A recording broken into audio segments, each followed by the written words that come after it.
Today Headlines is brought to you by Auntie Mary's Baby Gripe Water.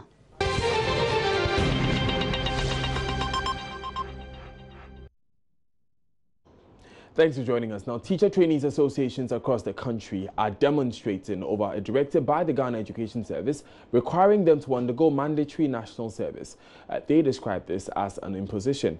What this means is the teacher trainees who are made to write their licensure exam will be posted by the National Service Secretariat for National Service. They say several attempts to meet the Education Ministry have failed, and they will continue demonstrating until the GES agrees to conduct the usual postings. Nancy Jodosi is currently with them and now reports.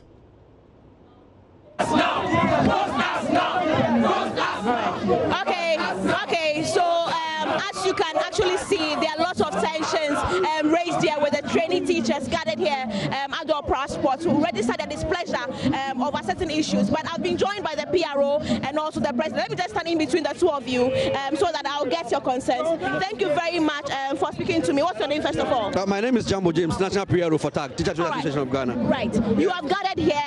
You told me earlier that you are expecting other people to join you. Yes. Why exactly have you left the comfort of your rooms to come and stand here and demonstrate today?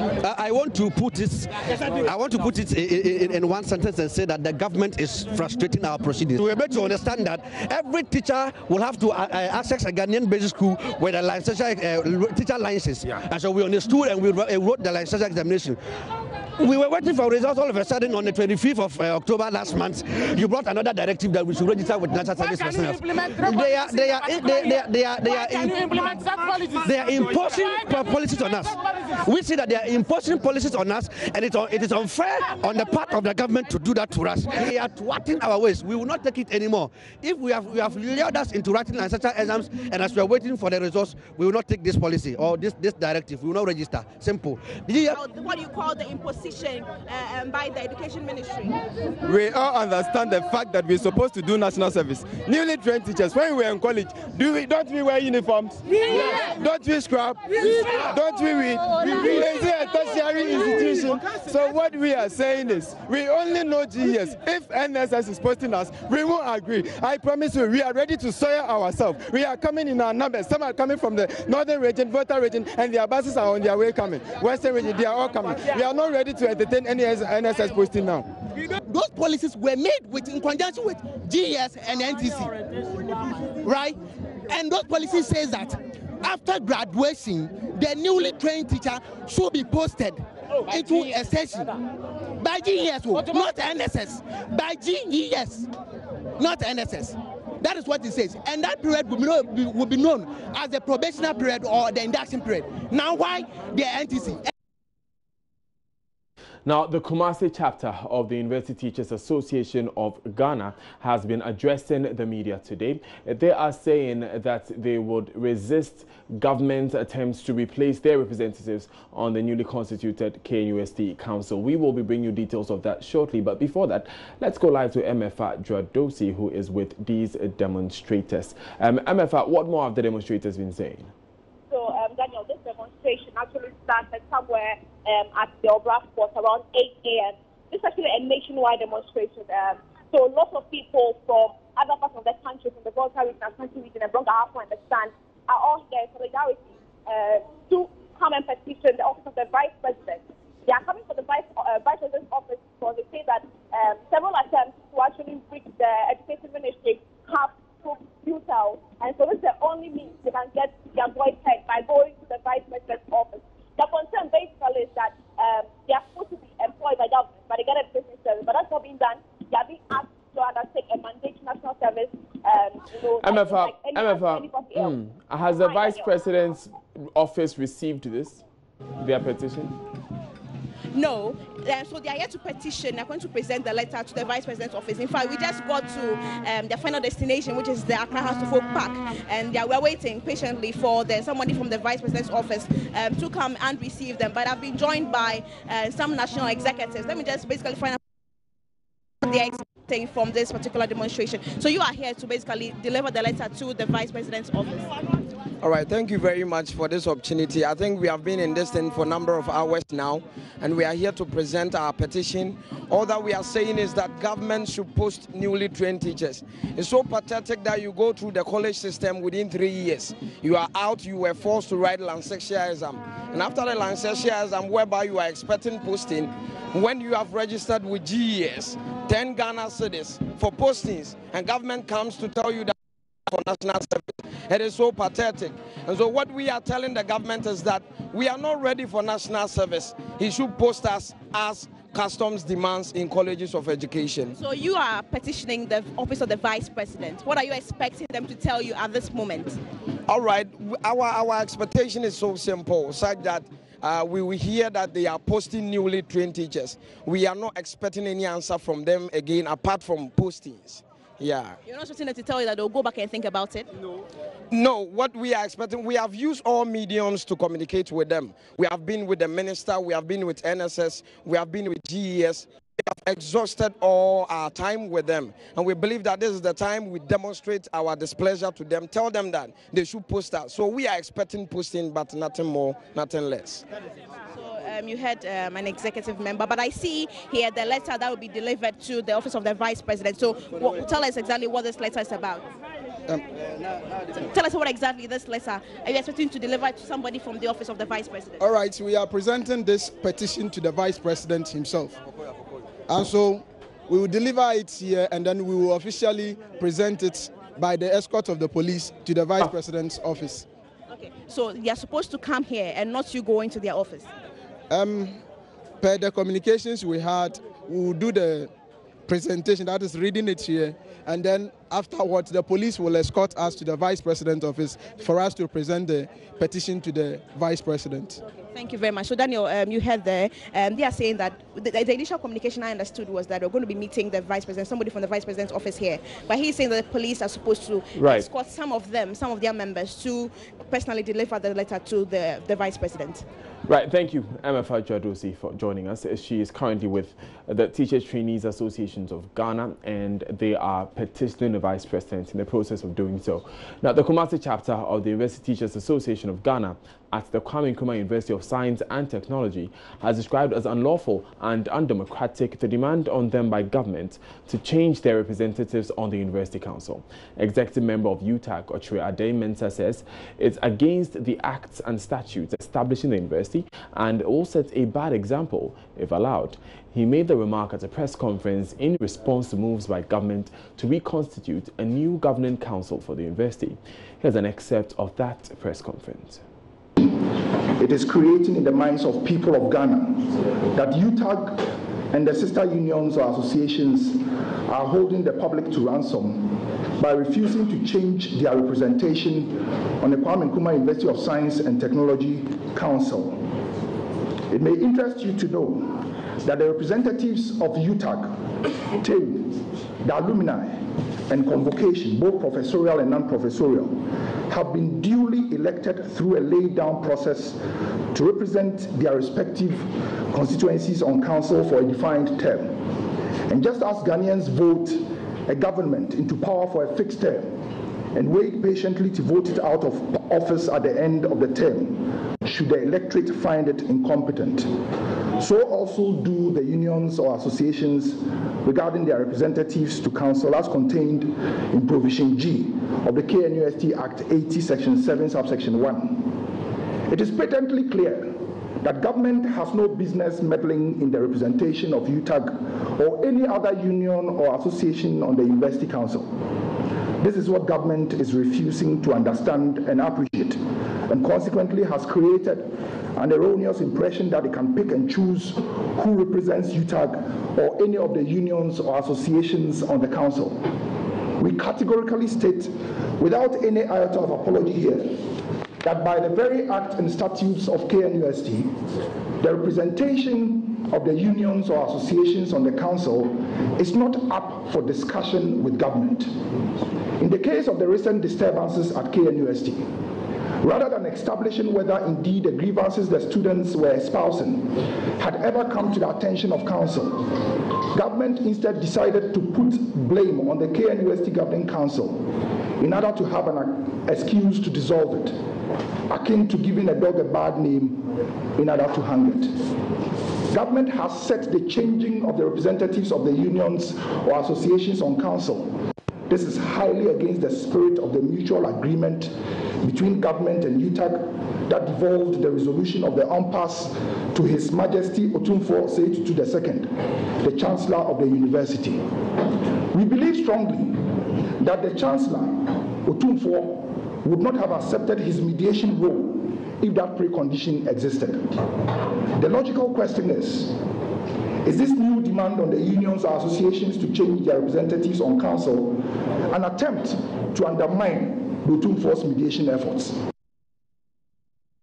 Now, away from that, the first semester for first-year students of senior high schools across the country on the green track ends today.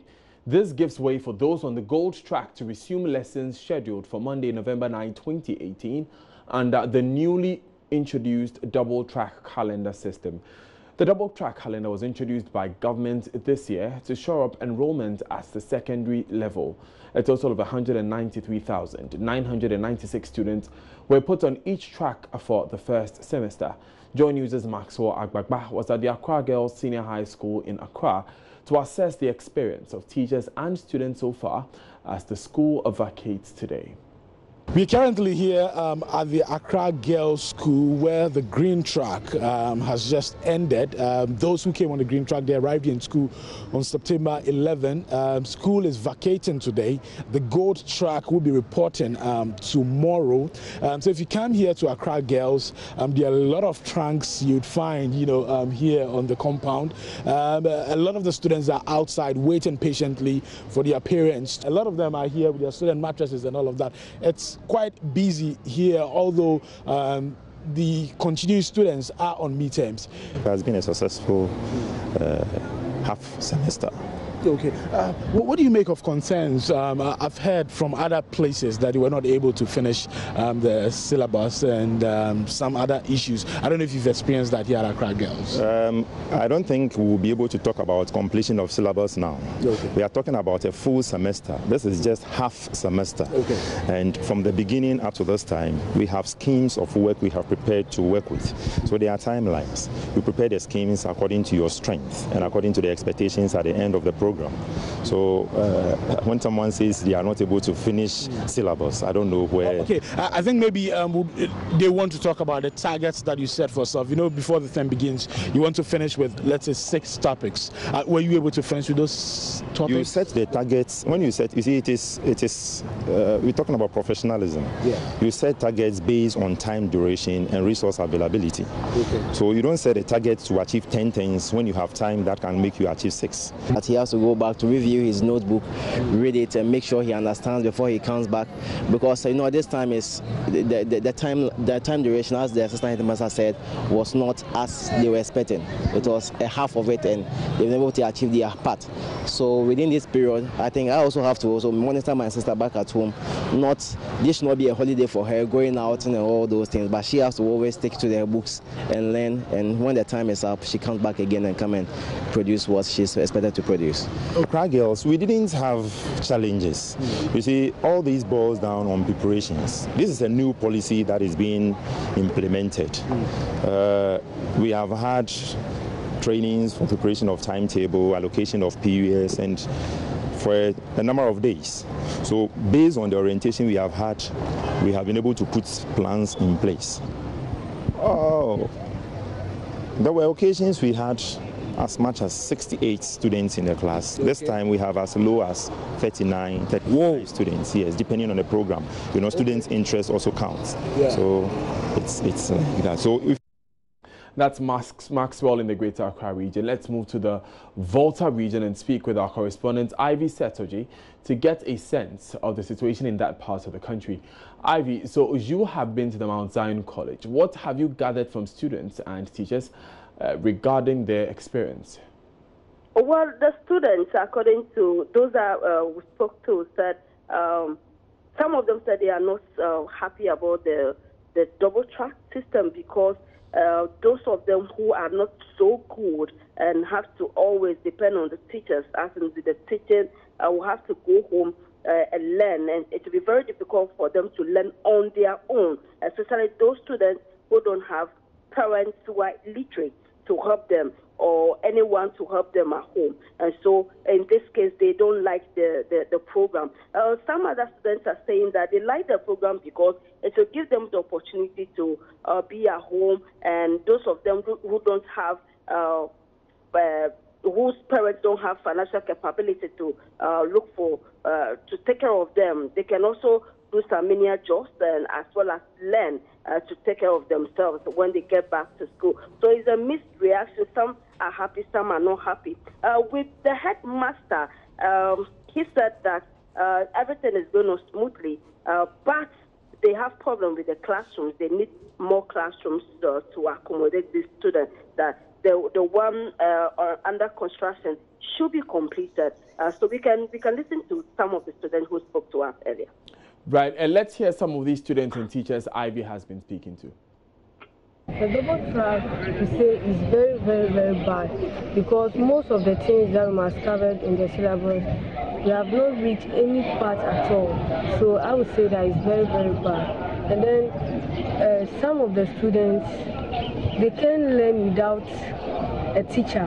Okay. To say, because there are some type of people that like teachers to teach them before they will learn whatever they are coming to. So if we go home 2 months time and then we come back like this, if that person, the mother or the father is not having money for extra classes, most of the girls may involve in bad things like pregnancy, stealing and all those things, because this education, if you are coming to school, you won't think of those things, but if you go home, you are idle, people are not there, you may think of other things that will engage into all these things. I would say it's a good thing because during that period when we go home, we will get enough time to learn. And apart from that, if our parents are able to afford money to attend extra classes, then we learn ahead. We will be speaking with the Ghana Education Service on this story, but in the meantime, 400 out of the 696 public senior high schools are expected to take part in this system. Like I said, Cassandra Chumampofo of the Ghana Education Service will be speaking with us on this matter. Let's take these important messages. We'll be back shortly.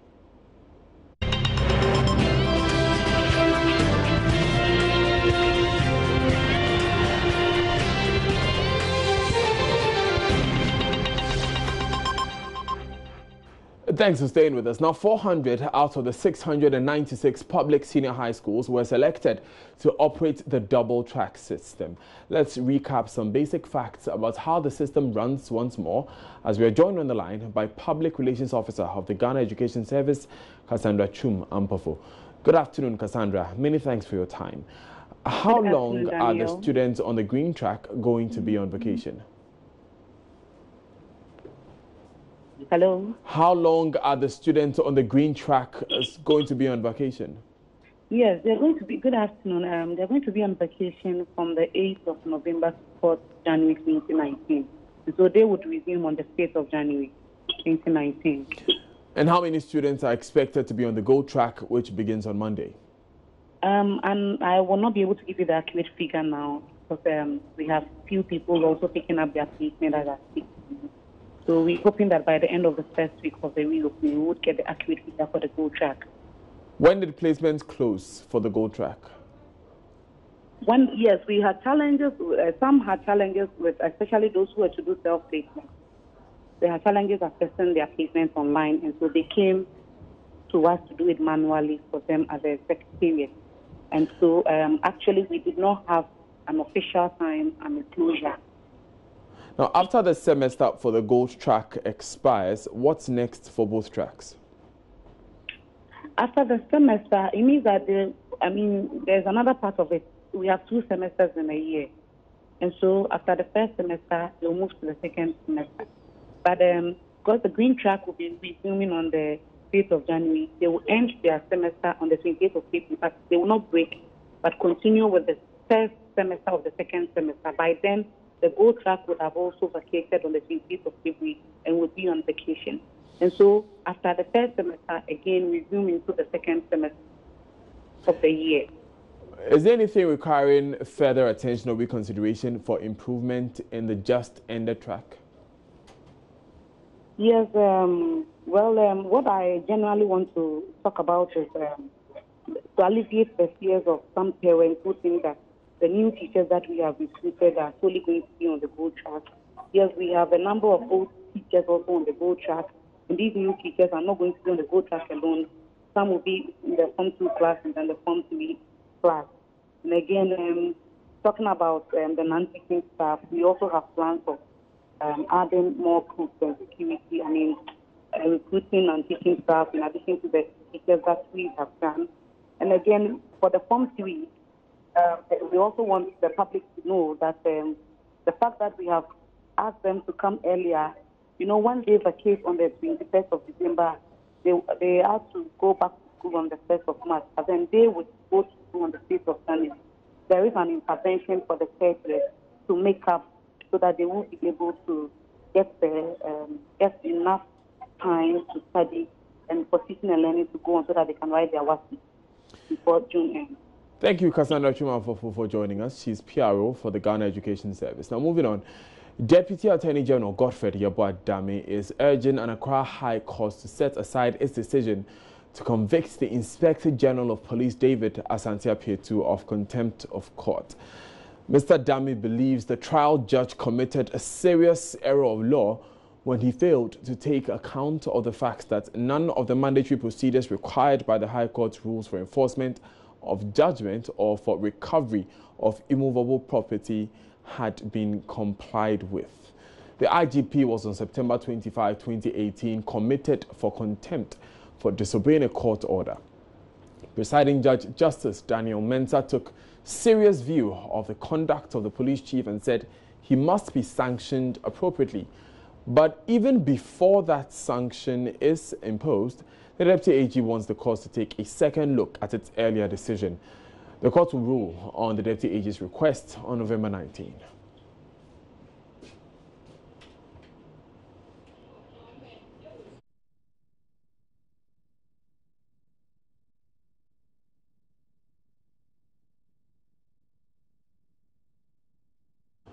And the minority in Parliament is demanding full publication of the Justice Broadway Commission report on creation of new districts, a constitutional instrument to allow for a referendum on the new regions has been laid before Parliament awaiting maturity.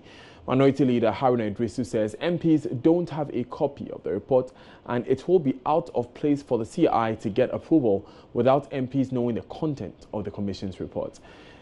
Now, Joseph Opoku Gakpo joins us live on the line. He will be telling us what more the minority leader has been saying. But before that, parents must sing to their children. We'll be hearing from an expert on the great benefits of stimulating your infant child if you often sing and talk to your infant child. Stay with us. In 2016, the World Health Organization estimated that over 250 million children in low and middle income countries were unable to realize their full development potential. In Accra, a material on daily child development was launched by the Family Health Division of the Ghana Health Service. Director of the division, Dr. Isabella Sego-Moses, said the early stages of a child's life is critical to their overall development. We are trying to increase the promotion of early childhood development because it has become more obvious. It has become even more obvious that it's important to start stimulating children very early in life, especially the first 2 years of life up to 3 years. That's when most of their brain development occurs. And that's when we can maximize the inputs. The Deputy Director at the USAID Health Office, Rebecca Fetega, placed emphasis on how better early childhood helps in better adulthood. The decisions and investments in early childhood that we make today will affect millions of babies and ultimately Ghana's future economic trajectory. So what is included in these tools? There's a manual and accompanying flip charts that community health workers and others can use to teach parents how to play, communicate, respond to, and parent that will promote their baby's early development. A community health nurse, Jacqueline Amkama, in an interview with Joy News, gave an account on how early childhood development program has had a positive effect on parents and children in her operational area. Well, a lot. There are some that we even take pictures for reporting. You go to a house home visit and you see mothers involving their kids in washing. Initially, it wasn't like that. You see mothers singing, talking to their children, and they talk about positive parenting. Some of them, it's even difficult in your presence to insult their children. The Ghana Health Service will want the general public, especially parents, to collaborate with them to help develop children under 3 years through the use of the early child development materials. Now, for people living in rural areas, nurses are often the first, if not the only, point of contact for healthcare. Ironically, these health personnel who cover wide areas have to travel on motorbikes for hours to reach their patients. It is even more challenging when they have to work in makeshift structures with little or no basic logistics. Joy News' Mahmoud Mohammed Nuruddin tells a story of a community health nurse in Boko in Upper East Region who braces through thick forest known as gunpoint to attend to patients in Binduri.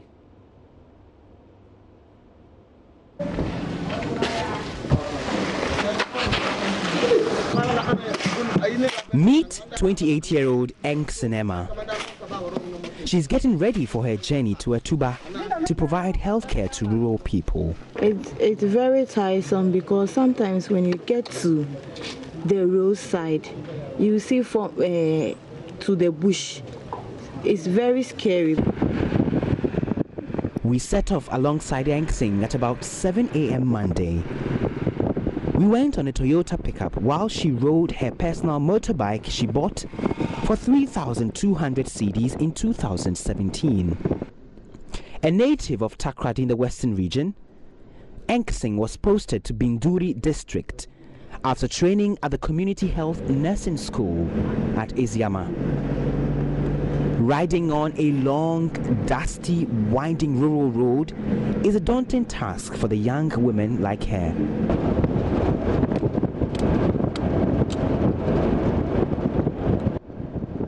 It is already 8 a.m., but we still have a long distance to cover. A journey that will take a male rider less than 30 minutes takes Eng Sing an hour, sometimes more. We are approaching Gang Point, where many people are said to have been robbed day and night.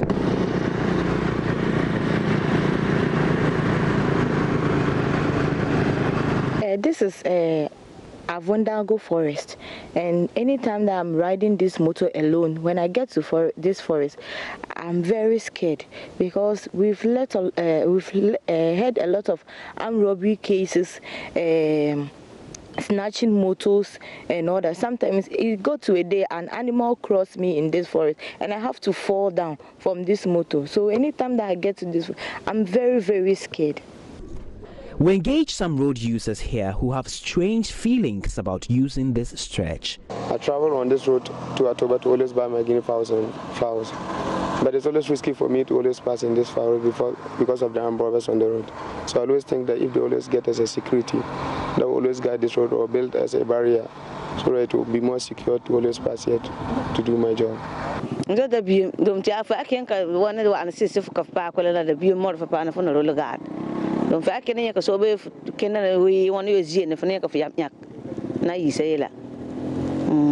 Eng Sing further explains her bad experience. I have passed here around 6 o'clock and it was the worst experience in my life. And a small insect falling into my eye. That was the day that an animal crossed me. Every day, Engsing stops over at Binduri Health Center to pick up some vaccines because there's no storage system and electricity at her duty post. You see, because my chief's compound, there is no accommodation and there is lights in the community and there is no lights in the chief's compound. We don't have a vaccine fridge. We don't have a vaccine, so I used to pick vaccine from the DHA and come and put it in another sub-district fridge. So when it's time for me to go for outreach like that, I have to pass to Binduri, pick the vaccine before I proceed to Atoba Chief's compound to offer service to the mothers at Atoba. So because of that, it really affects our work. Sometimes we have to go during the hot season like this, when you get there and it's like the ice packs are not all that chilled enough for you to use it, and the potency of the vaccine, you will lose the potency of the vaccine too. The hassle on the road continues.